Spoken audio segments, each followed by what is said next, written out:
autumn.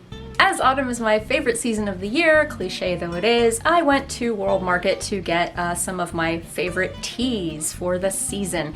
And they didn't have the tea that I wanted, but while I was there, I discovered they did have Yorkshire Tea. And my husband and I are a fan of the Spiffing Brit. He's a gaming YouTuber, and he raves about Yorkshire Tea in like every single video of his. Yorkshire Tea Gold is the source of all greatness in this world. It gave life to humanity and balance to the Force. It is also the source of my own immortality and the bribe money that falls into my account once a month. And I've always wanted to try it. So this is Yorkshire Gold, actually. So it's like the premium version of Yorkshire Tea. And I wanted to get my genuine reaction to my first taste of Yorkshire Tea on camera. I've also come prepared for the full experience. I have made my favorite pumpkin butterscotch coffee cake. I do have a video explaining how I cook that. It's one of my older videos, so it doesn't have very many views, so you should check it out. First I'll have a bite of that because this is amazing, and it's always something I look forward to every autumn. So spicy, so butterscotchy, pumpkin-y, so good. But it's dry, and you know what really helps deal with that? Nice hot cup of tea. So my first sip ever of Yorkshire tea. It smells like black tea. I don't know if I've made this to my liking because I've never tasted it, so I might not have enough sugar in it or whatever.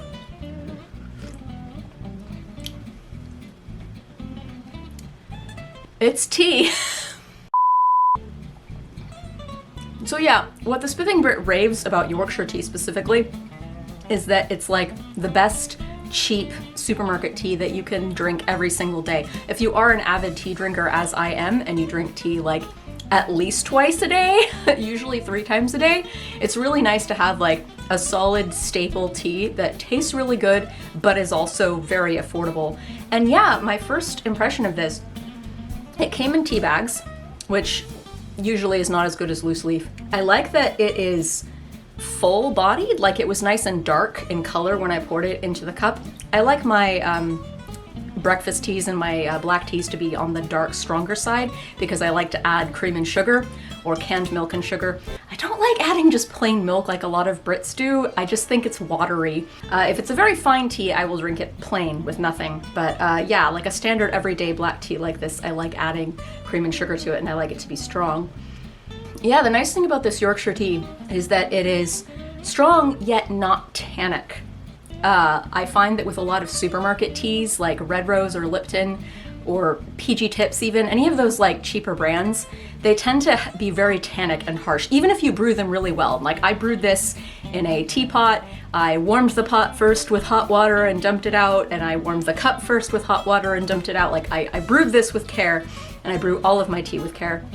But with other brands like I mentioned, the cheaper ones, even if you brew them properly, they can taste a bit tannic.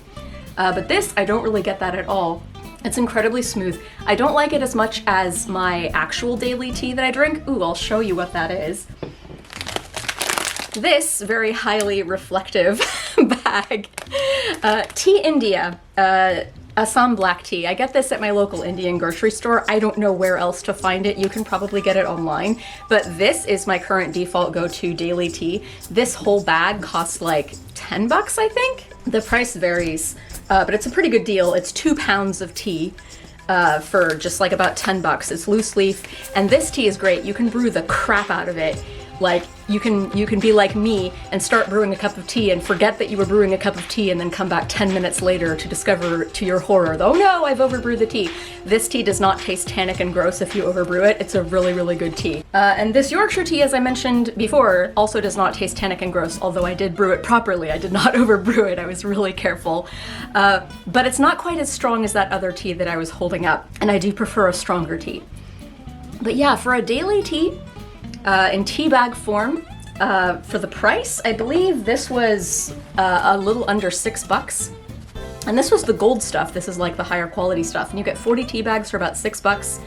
Last I checked, that's even a better value than Twinings. And I'd say this is probably a little better than Twinings. I don't know, I'd have to do a side-by-side comparison to know for sure.